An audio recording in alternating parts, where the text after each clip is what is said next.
जय श्री कृष्णा, राधे राधे। आज हम अमावस्या की व्रत कथाएं सुनेंगे। अगर आप अमावस्या का व्रत करते हैं तो आपको पितरों के निमित्त पिंडदान करना चाहिए, एक ब्राह्मण को भोजन खिलाना चाहिए और अमावस्या का व्रत करना चाहिए। बड़ पीपल और आंकड़े के पेड़ की पूजा करनी चाहिए और गरीबों में दान करना चाहिए। आइए अब हम अमावस्या की व्रत कथाएं सुनते हैं। आइए आज हम सोमवती अमावस्या की एक पवित्र पौराणिक पुण्यफल देने वाली कथा सुनते हैं। सोमवती अमावस्या की कहानी। एक बार एक गांव में एक साहूकार दंपति के 7 बेटा बहू और एक बेटी थी। साहूकार के 7 बेटों का विवाह हो चुका था, लेकिन बेटी अभी कंवारी थी। तब उस साहूकार के यहाँ एक जोगी रोज भिक्षा मांगने आता था। जब साहूकार की बहुएं जोगी को भिक्षा देती तो जोगी उन्हें सुहागवती का आशीर्वाद देता। लेकिन कभी किसी दिन साहूकारनी की बेटी जोगी को भिक्षा देती तो जोगी उसे दुहागवती का आशीष देता, जिससे साहूकारनी की बेटी चिंतित रहने लगी। उसका अन्न जल छूट गया।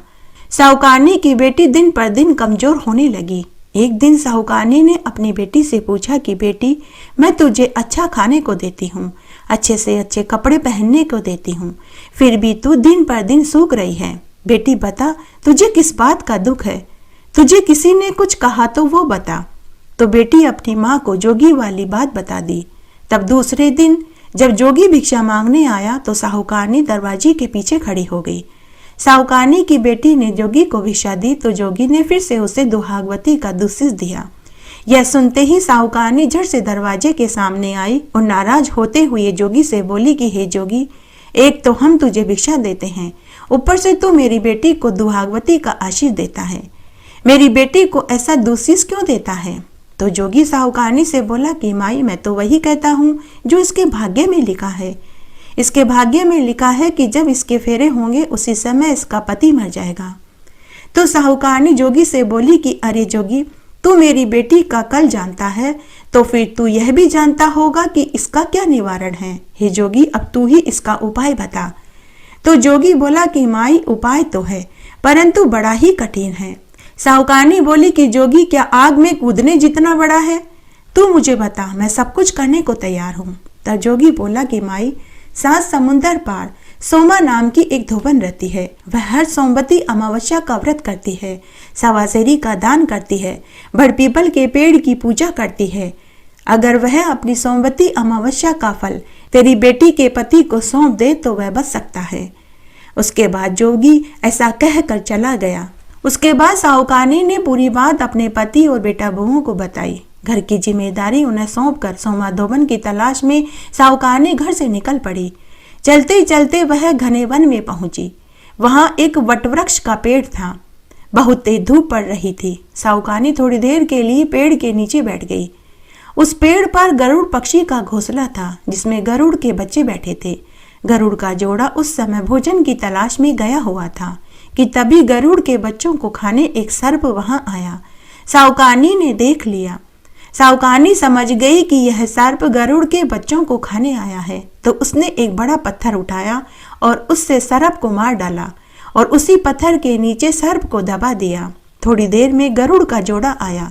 जब उन्होंने पेड़ के पास खून बिखरा हुआ देखा तो उन्होंने समझा कि इस साहूकारनी ने हमारे बच्चों को मार डाला, तो वे साहूकारनी के सिर पर चोंच से मारने लगे। साहूकारनी गरुड़ पक्षी से बोली कि हे गरुड़ पक्षी, मैंने तो सर्प से तुम्हारे बच्चों की जान बचाई है और तुम मुझे ही मार रहे हो। पूरी सच्चाई जानकर गरुड़ पक्षी साहूकारनी से बोले कि हे बहन, धन्यवाद, तुमने सर्प से हमारे बच्चों की जान बचाई। यदि हम तुम्हारे किसी काम आ सके तो हमें बड़ी प्रसन्नता होगी। तब साहूकारनी ने उन्हें अपनी समस्या बताई कि मुझे 7 समुंदर पार सोमा धोबन के घर जाना है। तब गरुड़ पक्षी ने अपना विकराल रूप बनाया और साहूकारनी को अपनी पीठ पर बैठाकर 7 समुंदर पार सोमा धोबन के घर के सामने ले जाकर छोड़ दिया। उसके बाद गरुड़ पक्षी साहूकारनी से बोला कि बहन, जब भी तुम मुझे याद करोगी मैं उसी समय तुम्हारे सामने आ जाऊंगा। उसके बाद गरुड़ पक्षी वहां से उड़ गया। सोमा धोबन के घर के सामने एक घना बड़ का पेड़ था। साहूकारनी पेड़ के पीछे खड़ी होकर सोमा धोबन के घर की निगरानी करने लगी। उसने मन ही मन सोचा कि किस तरह सोमा धोबन को अपने काम के लिए राजी करूं। सोमा धोबन के 7 बेटा बहू थे। सभी बहुएं घर के कामकाज के लिए आपस में लड़ाई झगड़ा करती थी। उसकी कोई भी बहू घर का कामकाज करना नहीं चाहती थी। तब साहूकारनी को उपाय समझ में आ गया। जब रात्रि में सभी सो गए तब साहूकारनी सोमा धोबन के घर गई। झाड़ू पोछा बर्तन कपड़े करे, रोटी बनाए, गाय भैंसों के बाड़े की सफाई करे, गोबर पोटे उठाए, कंडे बनाए। सुबह होने से पहले वापस उसी पेड़ के पीछे आकर खड़ी हो गई। अब रोज घर का और गाय भैंसों का काम हुआ मिलने लगा तो बहुओं में आपस में लड़ाई झगड़े नहीं होते थे। इस तरह 8-10 दिन बीत गए। एक दिन सोमा धोबन ने सोचा कि आजकल बहुएं घर का गाय भैंसों का सारा काम कर रही है, इनमें काम को लेकर भी लड़ाई झगड़े नहीं हो रहे। तो उसने अपनी बहुओं से पूछा कि अरे बहुओं, आजकल घर का सारा कामकाज सुबह होने से पहले ही करा हुआ मिलता है, तुम में से कौन ये काम कर रहा है? तो सभी बहुएं बोली कि सासू जी हम ही करते हैं और कौन करेगा। लेकिन सोमा धोबन को अपनी बहुओं की बात पर यकीन नहीं हुआ। तब एक दिन सोमा धोबन ने सोचा कि पता लगाना होगा कि घर का सारा कामकाज कौन कर रहा है।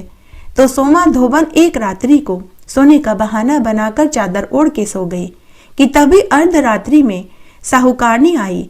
घर का और गाय भैंसों का सारा कामकाज करके जाने लगी तो सोमा धोबन ने उसका पल्लू पकड़ लिया और पूछने लगी कि अरे तू कौन है और तू क्यों मेरे घर का कामकाज करती है?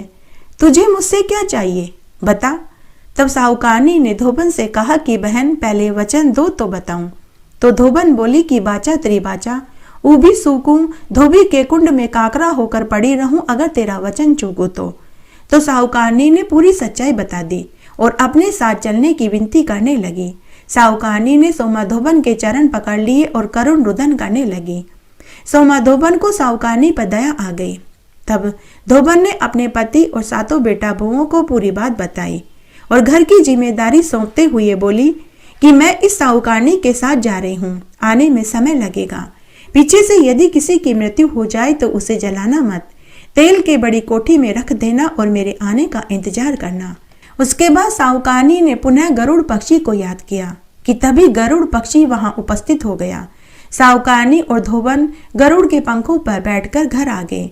साहूकारनी ने बेटी का ब्याह रचाया। तब शादी वाले दिन सोमा धोबन ने काचा करवा और तात की डोरी मंगवाई। काचे करवे में दूध भरा।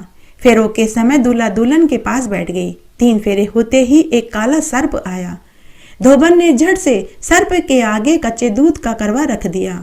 जैसे ही सर्प दूध पीने लगा तो धोबन ने सर्प को उठाकर कच्चे करवे में डाल दिया, ढक्कन लगाकर तात की डोरी से बांध दिया। लेकिन मृत्यु योग और काल की घड़ी के आने से साहूकारनी के बेटी का पति मर गया। तब सोमा धोबन ने थोड़ा सा पानी हाथ में लिया, उसमें मांग में से सिंदूर, नखों में से मेहंदी, आंखों के कोयों में से काजल, टीकी में से रोली निकाली और सबको हथेली के जल में डालकर घोला और उसका छींटा साहूकारनी के दामाद पर डाला और बोली कि आज तक जितनी भी सोमवती अमावस्या का व्रत मैंने किया उसका फल इसको लग जाए। ऐसा कहते ही और उस पानी का छींटा देते ही दूल्हा उठकर खड़ा हो गया। दूल्हे को जीवित देखकर वहां खड़े सभी लोग हक्के बक्के रह गए। उसके बाद बाकी के बचे हुए फेरे पूरे हुए। साहूकारनी ने अपनी बेटी को खूब सारा दान दहेज देकर खुशी खुशी विदा कर दिया। शादी का सारा कामकाज पूरा हो गया। उसके बाद सोमा धोबन वापस अपने घर जाने लगी तो साहूकारनी सोमा धोबन से बोली कि बहन तूने मेरे बेटी के सुहाग को लौटाया है, मेरे दामाद को जीवन दान दिया है। तुम मांगो, तुम्हें क्या चाहिए? तुम जो भी मांगोगी मैं तुम्हें देने को तैयार हूँ। तो सोमा धोबन बोली कि मुझे कुछ नहीं चाहिए, तुम मुझे एक कोरा कलश दे दो। उसके बाद सोमा धोबन कोरा कलश लेकर खुद के घर की ओर चल दी।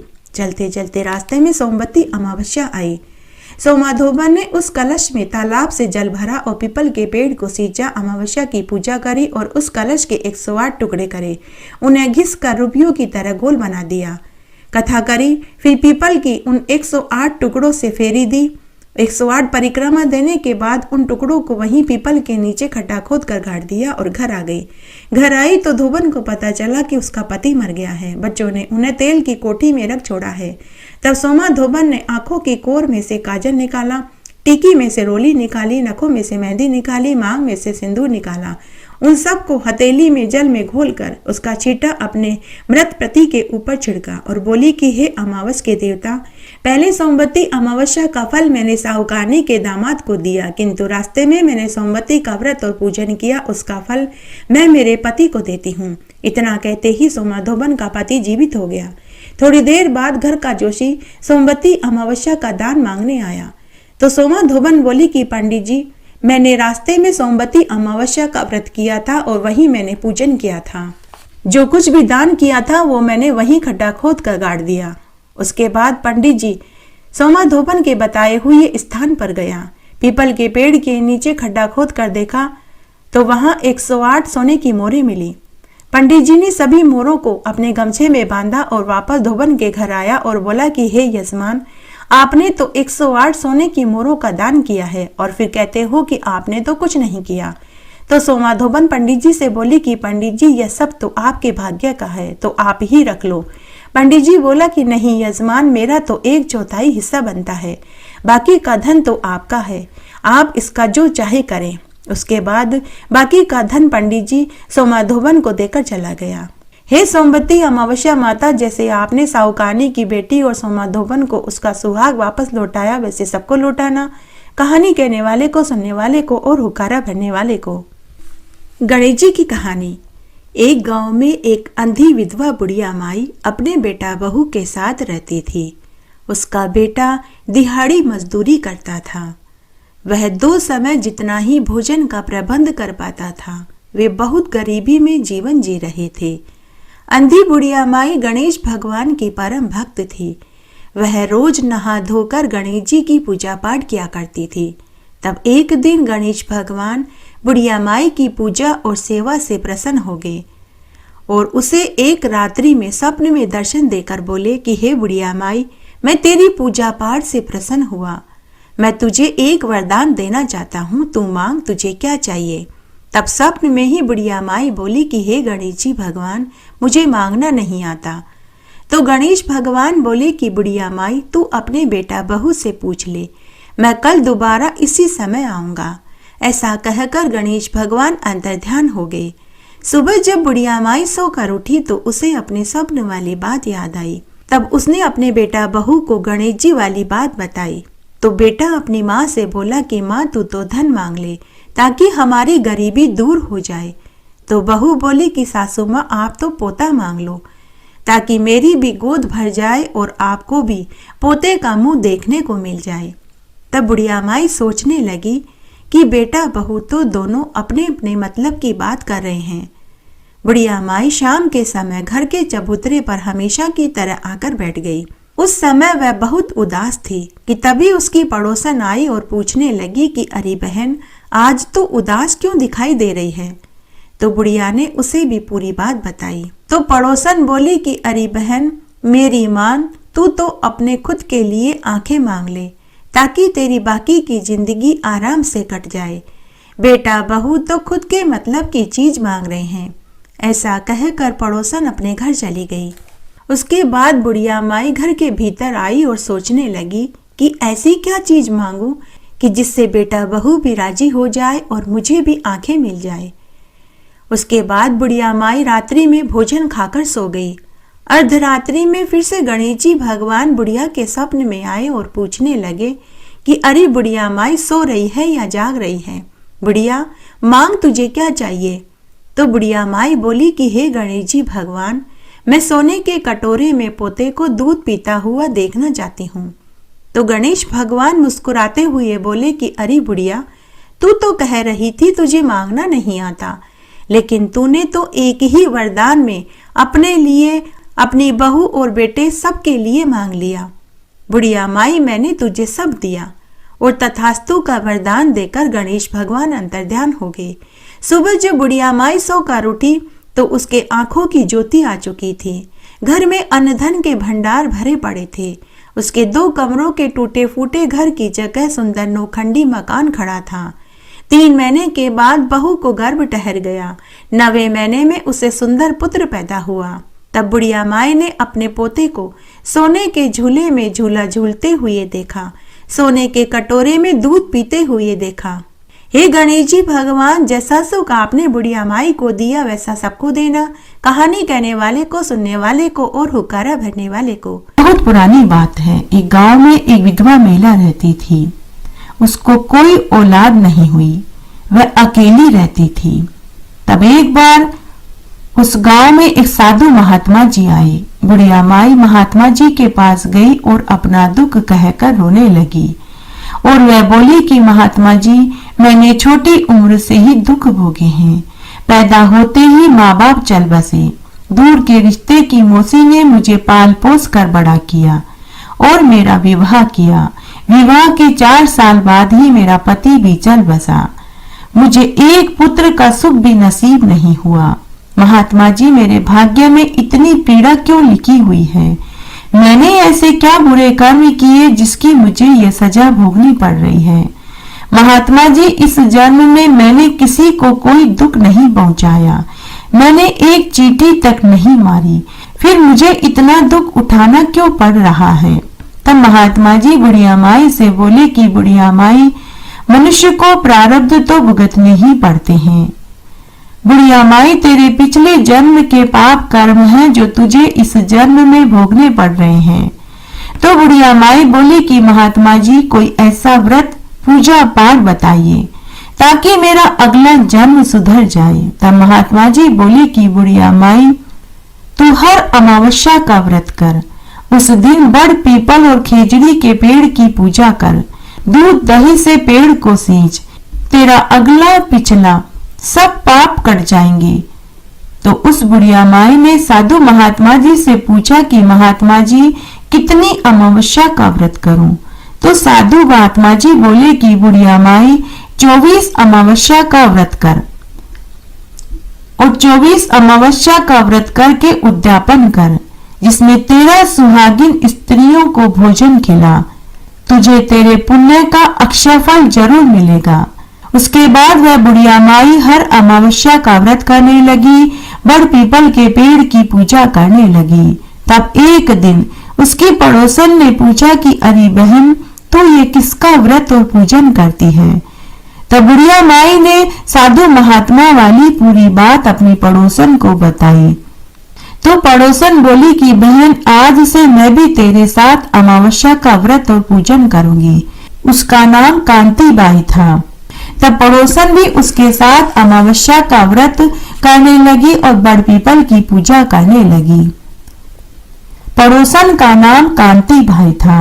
बुढ़िया माई तो व्रत का उद्यापन कर रही थी, जबकि कांति बाई के 12 ही अमावस्या के व्रत हुए थे।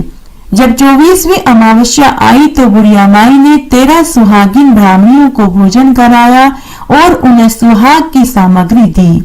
उस दिन कांति बाई बार बार अपनी पड़ोसन के घर की ताका झाकी कर रही थी।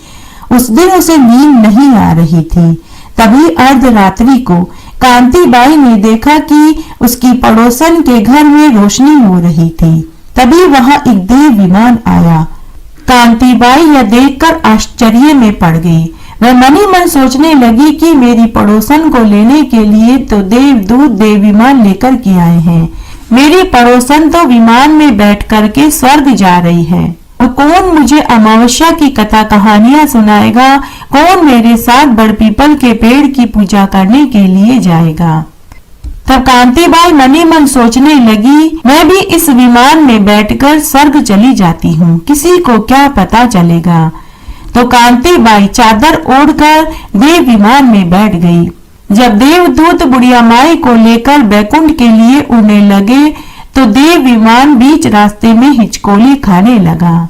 तभी वहां आकाशवाणी हुई कि हे देवदूतों, यह विमान आगे नहीं जा सकता क्योंकि इसमें एक दुष्ट पापी महिला भी बैठी है।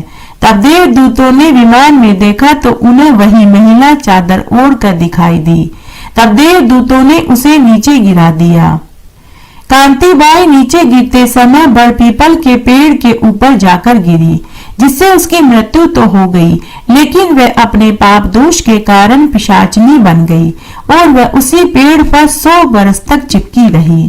तब एक बार की बात है, बैसाखी अमावस्या का दिन था। उस दिन गांव की कुछ महिलाएं सुबह तड़के 4 बजे उसे बड़ पीपल के पेड़ की पूजा करने के लिए पहुंची तो उन्हें वहां पर हुआ की आवाज सुनाई दी। उनमें से कुछ महिलाएं डर गईं और वे बोली कि इस पेड़ पर कोई भूत प्रेत डाकन का वास है। हम अभी घर वापस चलते हैं, जब उजास हो जाएगी तो आकर पेड़ की पूजा कर लेंगे। लेकिन उनमें से एक औरत समझदार थी। वह बोली कि डरो मत, तुम सब यहीं रहो, मैं देख कर के आती हूँ।